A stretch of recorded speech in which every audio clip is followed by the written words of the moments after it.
Hey now, Brawlers, it's time for another Board Game Brawl review with Nick Minahan, sponsored by BoardGameBliss.com. Hey now, today we're going to take a look at Heroes from Lion Games. Now, this game has actually been out for quite a while. I think it came out at Essen of 2014 or somewhere thereabouts, and so it's just been kind of a slow burn, whereas we get to the point today where it's been very hot. I guess it's getting a new printing or something like that, or people are just discovering it, and it's all over the place. People are talking about this game.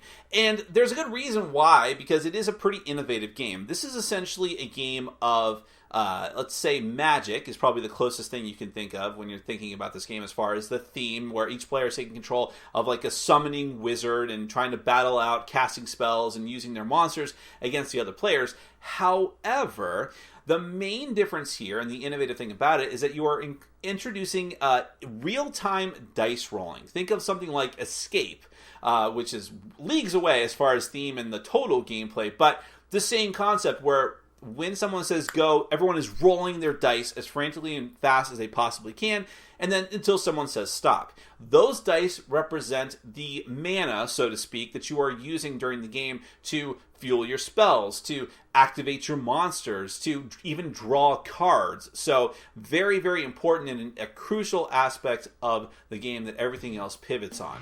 Let me go ahead and give you a brief look at how the game is played. Then we're going to come back and I'll let you know what I think.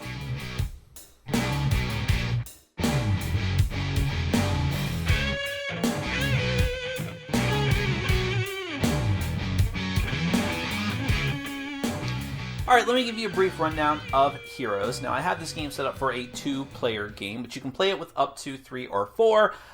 I don't recommend that, but I'll talk more about that in my final thoughts. But for right now, this is just set up for 2 players. The goal of the game is to take out your opponent's hero.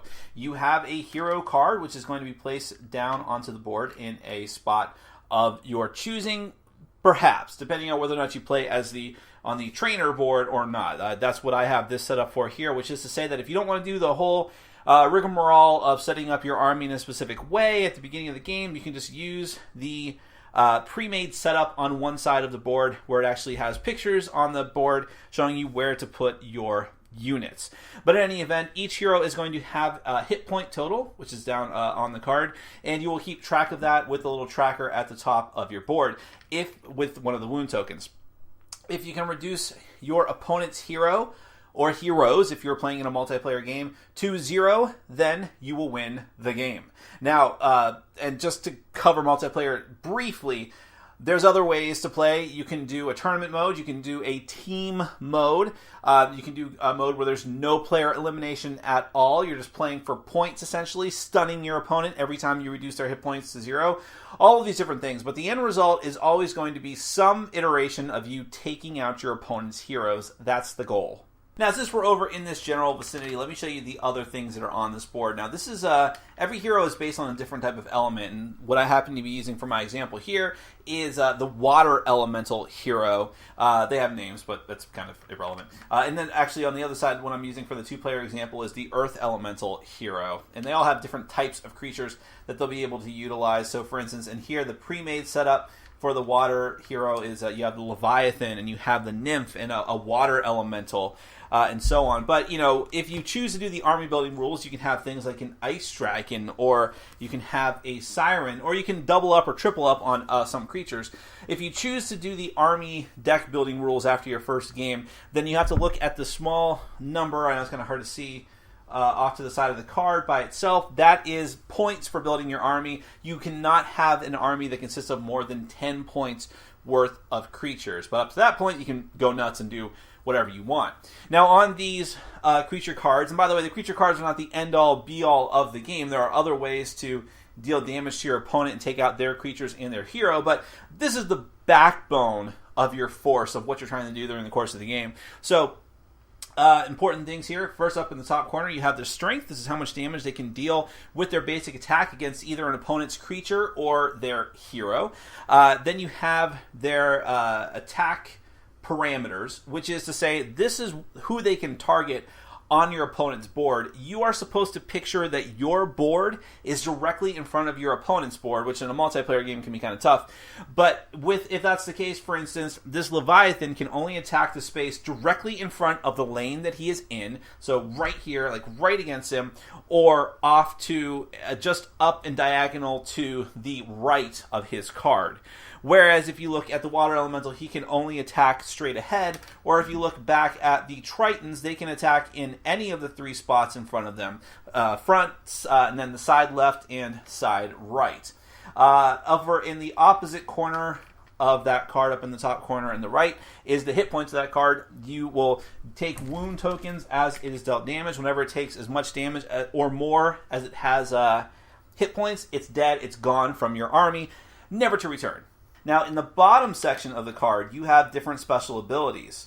Now, in order to use the special abilities or to even attack with your creatures, you need to activate them. And that's actually what's off to the side here. These are little command icons, or leadership icons. What those will do when you get those, if you use a commands card, you can just command a creature to do it right away. I'll get to that in a moment. But otherwise, you need to use leadership symbols. And over here, it'll tell you how many you need. The Leviathan is a powerful creature, so you need 3 leadership symbols. If you can do that, you can use either his special ability or you can attack with him. Now, his special ability says, only when exposed, you may remove any opponent's creature with cost 2 or less from play.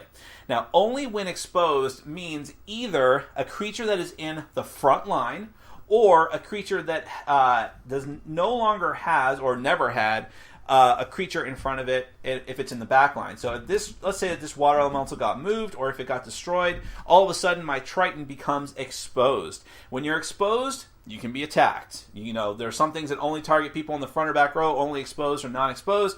But for the most part, a basic attack will always be eligible against someone who is exposed.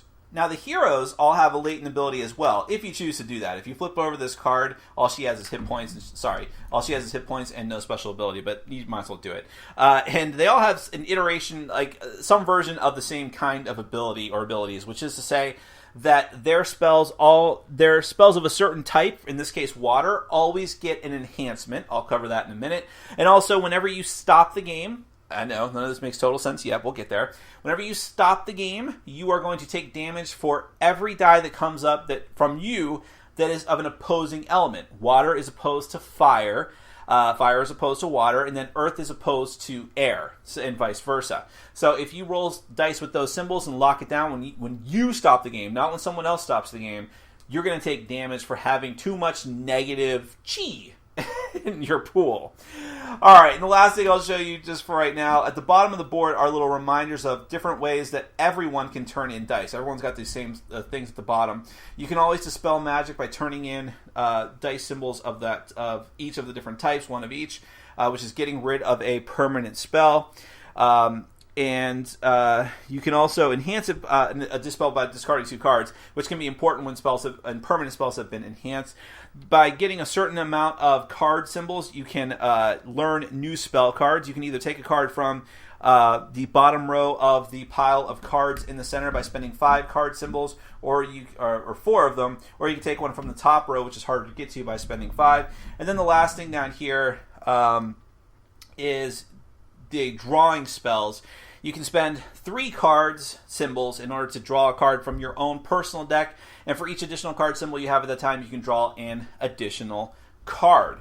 Let's talk about those cards. Well, actually, no. Let's talk about the dice. The dice are probably going to be referenced the most, so probably should have mentioned those first. But the dice are 6-siders, and 2 of the sides of the dice, one of them is the leadership symbol, which I mentioned before. You need those for commanding your creatures to do your bidding. One of the symbols is the card symbol, which I also already mentioned. And the other 4 symbols on each of the dice are the mana symbols. You have earth, you have fire, you have water, and you have wind. The wind is the hardest to see. Even in real life, without my camera work, it'd be really hard to see that purple symbol. But those are the 4 types of mana. You're going to get 6 dice to use. But going back to your deck, first off, each player is going to start with the same set of 5 cards, which are basic spells. 2 command cards. Command cards cost you 5. Up in the top corner, top of the card, you have the symbols you need from your dice in order to cast the card. So command says you need 5 leadership symbols, and you can, any of your own creatures is who it targets. It's an instant spell. You may activate a chosen creature or move it by 1 space. So you can either attack with it, use a special ability, or move it to 1 space on your board, up and down or left to right. Now you may be asking yourself, Nick, that doesn't make a ton of sense. Why would you want to spend 5 of these leadership helmets to spend this card to activate a creature when all the creatures have lower activation costs than that on their card? Well, the reason for that is something I haven't really gotten into yet, and that's that you can only activate a creature if you cast a spell and then spend the leadership symbols on your dice to activate that creature. So in order to activate this water elemental, I need to cast a different spell, then spend a leadership on my turn to activate that creature and do something with it. The command card gets around that by just saying, okay, let's just say you want to focus on just using one of your creatures. You can focus on just trying to get those 5 leadership symbols on your dice and ignore everything else and forget about casting another spell. The other cards you get 2 magic missiles in your deck. You need to spend 3 of 1 of the different types of mana, your choice. When you use it, any exposed being takes a wound, magical wound. That is, it is important, magical and physical wounds in the game. And then finally, Dispel. This is another version of the Dispel magic special ability that is inherent in the game that you can do. You need 5 of 1 of the different types of mana. Any permanent spell is discarded regardless of how many power tokens there are on it, which means that this is actually a more powerful version of your basic Dispel. The basic Dispel needs to be enhanced in order to rip through an enhanced power tokened permanent card. The spell just gets rid of it no matter how many of these power tokens someone has managed to stow on it. You'll be able to stow these power tokens on cards by discarding cards and enhancing them. Or, like I said, some cards, depending on your element, are automatically enhanced when certain heroes cast them. Speaking of other spells, we're still going through the setup, by the way. There is quite a bit to this game. You're going to have a lineup of 8 cards in 2 specific rows of all the other magic cards. Notice that they are all different colors. That's because they are all keyed to the different elements. You have fire, water, wind, which is purple, and earth, which is green. They all do different things. They all have different types of special effects. Some of them are just like obvious, like fireball, and Meteor and Ice Missile are just like, boom, deal a lot of damage. Whereas cards like Healing are going to let you heal someone, literally. Teleport will let you move someone around. Concentration is interesting because when you cast spells, I believe that's the one where you get to actually draw cards. And that's a permanent. So there's all kinds of different types of spells. You're going to shuffle up that deck. You're going to put out 8 random cards. And then at the beginning of the game, actually, what you're going to do is draft. There's 2 different things that you're drafting. First are the actual characters in the game. So I just did this to expedite things, but technically what you would do is have each player, whether you're playing multiplayer or 2-player or what, on their turn when they're doing the draft, they either draft a character and take all the applicable stuff, or they take one of the spells from the bottom row of cards. They're going to keep doing this until they have a character and 3 spells, 3 new spells to add to their 5 basic spells. When someone takes a card from the bottom row, the card right above it slides down and gets replaced from the deck. And then you keep doing this over and over again until each player has 4 of something, a character and 3 spells. Now, once players have done and finished with the draft and they have their new deck of 9 cards, it's actually 9, I almost neglected to tell you, every character has a special magic card that is unique to them. That's going to get shuffled into your basic starting cards as well as your and the cards that you draft from the center. Once you have that 9-card deck, you're going to shuffle it up. You're going to draw 4 cards from that deck, constituting your starting hand. Leave the other cards that are left over shuffled up and off to the side. Then you begin the game. Now, this is where the interesting part of the game happens.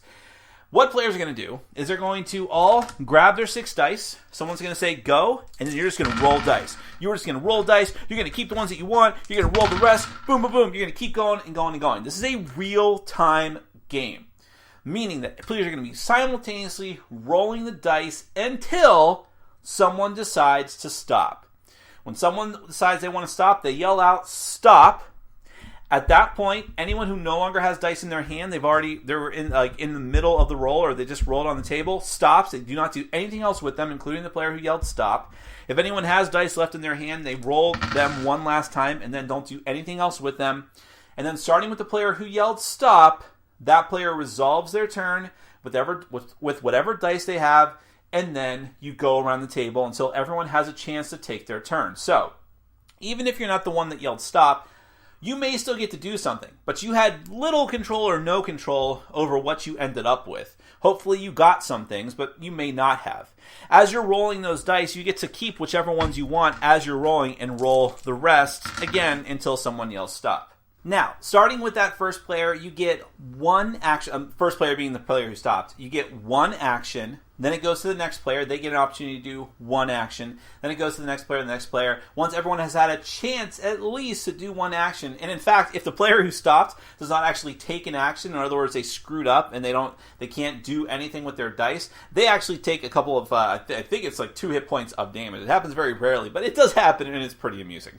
Also, the first thing that you need to do is take any penalties or weaknesses for your dice. Remember that if you roll opposing symbols on the dice, like fire for water, you need to take that extra damage, and so on. So you resolve that, then you get to take your action, goes to the next player, and so on. Once everyone has had a chance, then you go back to the preparation phase, which is rolling all of your dice. Now, once you go to a new preparation phase and a new round of play, rolling the dice, in other words, you only have to re-roll all of your dice if you actually took an action. If you didn't take an action, you don't have to re-roll your dice. You can keep them the way that they were, or pick up some of them and keep the others down on the table. That's entirely up to you. But if you took an action, you're re-rolling all of them at least once, and then you're going to do it again. And remember the different actions that you can take. I kind of already went through most of them, but you can cast a spell from your hand. You literally will just take a spell from your hand, depending on whether it is permanent or an instant. Figure out which symbols you need on the top of the card, and hope that you have the right dice for that. Cast those spells. You only get to cast the one spell. However, the casting a spell action is complicated because it consists of smaller actions. So you cast a spell, then like I said, you can activate one of your creatures if you have the leadership icons to do so. And activating a creature could be moving it, using a special ability, attacking if it's got the right attack pattern to your opponent, and so on. You can use it to draw cards. You can dispel, as it says on the bottom of your board. You can learn new spells by drawing cards from your deck. That is actually the only way that you can draw cards, by the way. There is no automatic draw in the game. You have to spend the card symbols in order to draw cards. And then when you have to draw cards from your deck and you no longer have any, then you can reshuffle. So there's a tiny bit of deck building in the game, because if you learn new spells in the same way that you drafted them at the beginning, which is taking them from the bottom row, or potentially from the top if you spend extra dice, then they go into your hands directly. But then when you spend them, they'll go into your discard pile, and then when you have to reshuffle your deck, those will also be there. So there's a tiny bit of deck building in the game, but you'll always have access to the spells that you buy. And that's it. I mean, I kind of rushed through it, but honestly, there's not a ton to the game. You're going to roll your dice over and over again, getting the symbols that you want until someone yells out stop. Then you're going to use those dice, take any penalties or weaknesses, use them to either fuel your spells, then therefore move your creatures at the same time, or get the other general effects, cast your basic cards, cast your specific cards, attack with creatures. Try your best to take out your opponent before he can take you out. Then also, by the way, just so you know, this whole stack of tokens here are just reminders for certain spells that have some sort of lingering token or fire damage that you need to throw on someone, whatever it might be. But that is Heroes, a quick run through of that. Let's get to my final thoughts. Well, I always start off talking about theme and components. Thematically, now, overall, I much prefer fantasy games to any other kind of like broad genre, like, you know, science fiction or modern day or Cthulhu or anything like that. I like medieval fantasy, wizards and sorcerers, things like that. I do think I'm getting fatigued by the idea, more specifically, of here's my mage, and here's your mage, and we sling spells at each other, that type of thing. It's getting a bit old, although it's time-tested and approved. I guess, you know, it's the thing that people do, and it seems to work well, and people seem to gravitate towards it and respond to it, so I can't complain too much. It does work for what the functions of this game are. As far as the components go, I like the artwork a lot. I think it's solid, really, really attractive looking. Even the box, I think this is, if I had to make a list of boxes, even though the boxes are relevant to the gameplay, this would be like in the top 20 at least, something like that. It's very, very cool looking. And the graphic design, for the most part, looks good. The rulebook is very well done as well. I'll just mention that as an aside here. The one thing, and it is a significant thing, that I don't like about the game's components specifically are the dice themselves. They're too small, and they're too rounded. Now, I know that part of this, as far as at least the size of the dice, is for functionality purposes, especially if you're playing a multiplayer game. Don't do that. We'll get to that in a second. everyone rolling the dice all at the same time, you want to have smaller dice. And, I mean, it's easier on your table, too. I play on a wooden table, so, okay, I don't want to be rolling heavy, clunky dice over and over and over again. But those would work a lot better, especially since, well, first off, with the rounded part, these easily roll off a wooden table. Unless you're playing on like one of those Geek Chic tables, it's like, like a poker table, essentially, or a Vegas table. Dice are just going to go flying all over the place unless you really, really are controlled with it, which is really hard to do when everyone is frantically rolling in real time at the same time. So that's a bummer.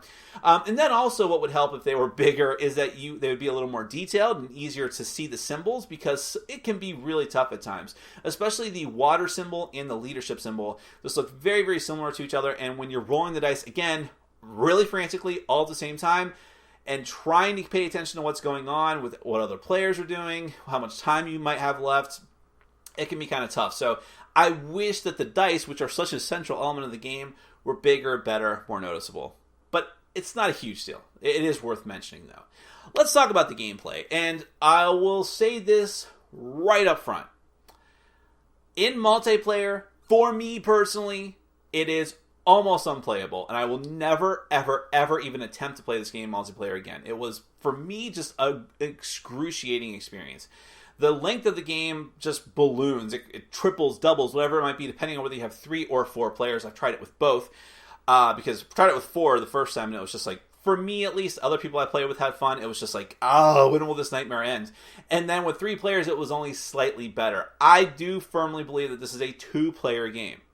Now, with 2 players, I still don't like the game very much. I'll say that right now. But I think it functions and it works okay. It's solid. And I can understand why people would like the game with 2. To be fair, even in the rule book, multiplayer rules are like a variant in the back of the book. So again, I think this game was always meant to be a 2-player game, which ties in with the fact that it is heavily influenced by Magic the Gathering. But I will say that right up front, especially the main issue, aside from the game length and just too much frantic chaos going on in general, is that, like with any kind of game that's supposed to be 2 players that balloons out to multiplayer, is the whole ganging up thing. Whether you're playing in teams or not, it all boils down to take out one person as quickly as possible, and then because of the larger game length, you end up just sitting there. The game does not escalate that much faster just for you being eliminated. And even before you are fully eliminated from the game, if people are picking off your monsters and you have very little left to do, it's just like, oh, okay, I'm just waiting here to die. Now, another of the variants for multiplayer says that you can have a point system where you just stun people, but even that is just adding needless complexity to the game. So, in my opinion, don't do it. But let's talk about the game as strictly a 2-player game. There are things that I like here. First off, the entire concept of it just is a very cool idea. Real-time games don't typically work for me, and I was aware of that going into it, though I was still excited for the game, because the idea of using the dice as mana was something that I had previously experienced with Ash's Rise of the Phoenixborn, and I liked that system quite a lot there. And then even using them just for your other actions, like drawing cards or gaining cards, that tiny bit of deck building in the game, when I read that, I'm like, all right, that's kind of cool. I like the falling down cards from row to row. It's a very interesting concept, and just having the different types of elemental mages and the opposing forces, all of these things on paper for me worked. I liked the idea of them. But the ultimate thing here that kills this is 2 things. First off, so random. So incredibly random. And yes, I know the number one thing that proponents of the game would scream at me is, well, Magic is random. You're drawing cards from the deck and you don't know if you're going to get the right card. Yeah, but there is that amount of randomness, and then there's what Heroes does, which is have that amount of randomness, because you also have a deck of cards, granted smaller, but also much harder to get cards from, that you're hoping you draw the card that you need from. So there's that amount of randomness, plus the randomness of rolling the dice. And because other players can choose when the game stops, just as much as you can, if you're just rolling poorly and you don't get what you need, but other players by random chance are getting what they need faster, you may end up having round after round after round, or turn after turn after turn, however you want to describe it, where you don't get to do much, where you just don't get to do anything. Players can be activating their monsters, casting spells at you, and yes, you can, if you're not taking actions, you can save some dice and not re-roll them for the next time, But still, this can easily get into a situation where you are just not doing much of anything. In a 2-player game, not as bad. Because at least things go very quickly. But it's still frustrating when you are just not rolling well for no other reason other than random chance and can't do what you want to do. And the other person is, or persons, are rolling great. Because they are. And so that really exacerbates what is already enough of a random game because of the allotment of cards that you get. Not to mention the fact that, in my opinion, what you need to do in this game is just focus on one thing. Like, okay, I need cards. So all I'm going to do is just worry about getting cards. Every other die that I roll is pointless to me until I get to draw all the cards that I need. But you may only get 3 card symbols, then you get to draw 1 card. Whoopee! And at a certain point, it's very defeating to know that you look at the cards that you've already drawn and what you've already cast and what you still have in your hand, and you're like, oh, wait a minute.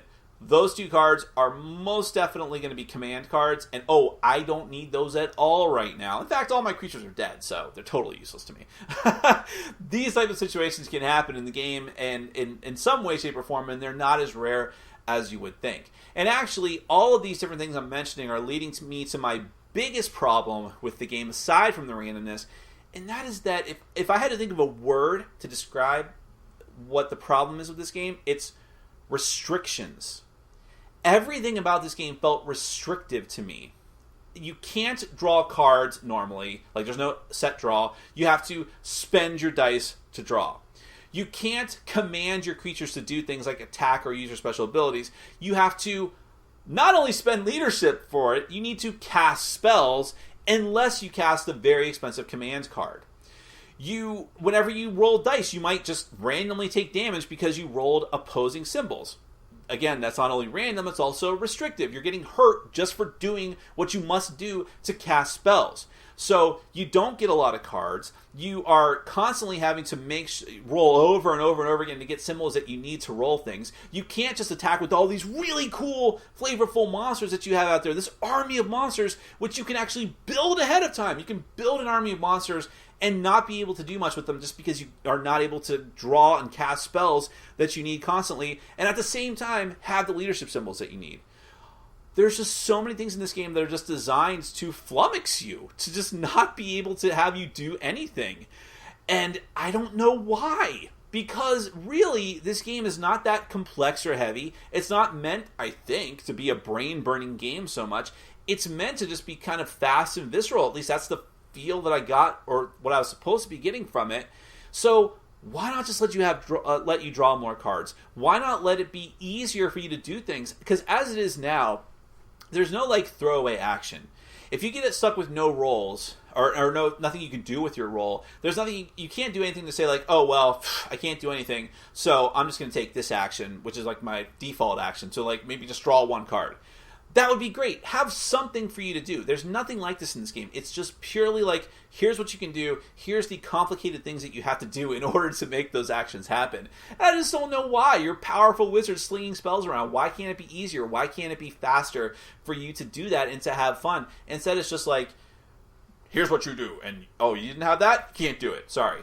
It's just a very weird feeling that I got from the game. Now, to be fair, people that I played with enjoyed that aspect of it because it made it feel less to them, it felt like it was mitigating the randomness to a degree because it was very set what you could do. And you could only do this, and if you focus on that, then you'll do well. But to me, it didn't help. To me, to get to that point just felt like such a chore. And that was the randomness that killed me. It was rolling desperately to try and get to the point where you can do something. And so, for those reasons, this just did not work for me. I could also say, and this isn't necessarily as fair a criticism because I've only played the game 3 times. I played it with 4 players, 3 players, and 2 players, and then I was done. I'm not investing any more time trying to get this game to work for me. But if I had played it another 10 times, I would be curious to know the win ratio of the different decks against each other, because in my opinion, from the experience I've had, and I've played as a different element each time, the only one that I didn't play as was Earth, because I had no interest in it. It really, really feels like the Fire deck and the Wind deck are overpowered compared to the others. I want to see what the win ratios are for the blue deck going one-on-one against a red deck over like 20 plays. I think the blue deck would lose every single time, and also against the purple deck as well. Red and purple have so many more destructive, screw you cards that just totally shut down blue, and to a degree green, I've noticed, because those cards, they have more like support spells, like, hey, cast this, draw more cards, or, you know, maybe make things a little more difficult for your opponent, like, oh, you need more leadership to activate your creatures, but while you're doing that, they're like, fireball, boom, killed that, oh, my dragon just incinerated, like, all of your guys. So that felt unbalanced too, which people might say, hey, it's not supposed to be totally balanced. It's like giant monsters fighting each other. Then why is the rest of the game so restrictive? Okay, never mind. Moving on. This game did not work for me. I know that a lot of people love this game already. It's the new hotness. I know that people that I played with did enjoy it. For me, I would rather play just Magic the Gathering myself, or any number of other head-to-head games, Summoner Wars, whatever it might be. This game tried to be Magic the Gathering. It tried to even be a little bit of Pixel Tactics, but for me, it failed on those accounts because it made the fatal mistake of mixing in Escape, which is another game I don't like. That is Heroes from Lion Games. Pass for me. Thanks for watching. Follow us on Facebook, Twitter, and Patreon. And make sure to check out our sponsor, Board Game Bliss, where you can find an amazing selection of games from around the world. BoardGameBliss.com. Thanks for your support.